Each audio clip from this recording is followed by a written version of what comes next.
like to. But the important thing is that this latest push against world hunger is beginning to pay off.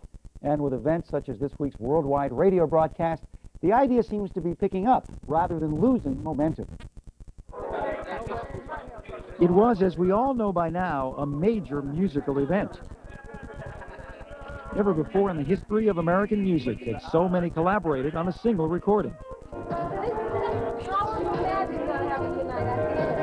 In the latest efforts to keep the USA for Africa bandwagon rolling, Home Box Office has paid $2 million for rights to an hour-long look at how it all came together.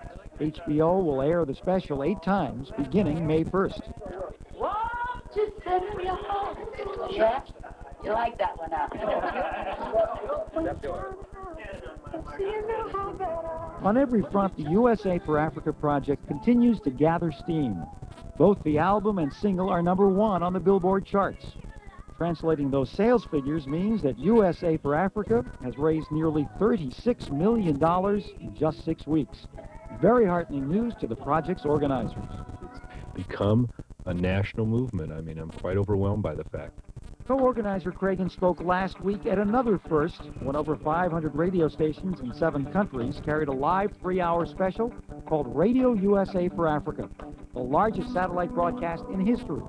Studios were donated by the Westwood One Radio Network, and participants included Herb Alpert, Smokey Robinson, Fleetwood Mac's Lindsey Buckingham, Beach Boy Carl Wilson, Pat Benatar, and Casey Kasem. First and foremost, on behalf of all of the disc jockeys all across the country, who day in and day out are always doing public service messages, I want to say that this probably gives us all a bigger thrill than anything we've ever done. World hunger doesn't have to be. As excerpts from the USA for Africa album and recording session interviews played, the message and the purpose of the broadcast became clear enough. Get involved. Everybody must be involved in this.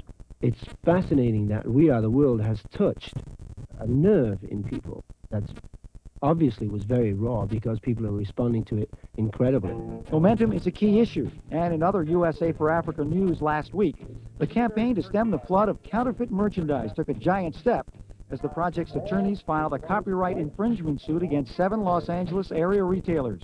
So far, bootleg T-shirts and sweatshirts have turned up in 14 states and could steal an estimated $5 million famine relief dollars from the project's coffers. Still, the spirit generated by We Are the World is formidable with the public and the performers. For example, Pat Benatar donated a royalty check from her hit single We Belong, the sum $50,000. Maybe it really is that we have to be kind of the voice for the people through our song.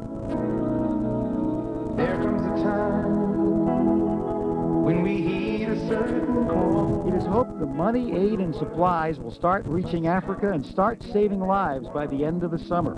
By then, proceeds are expected to have reached $50 million, and that is a lot of goodwill from one single song.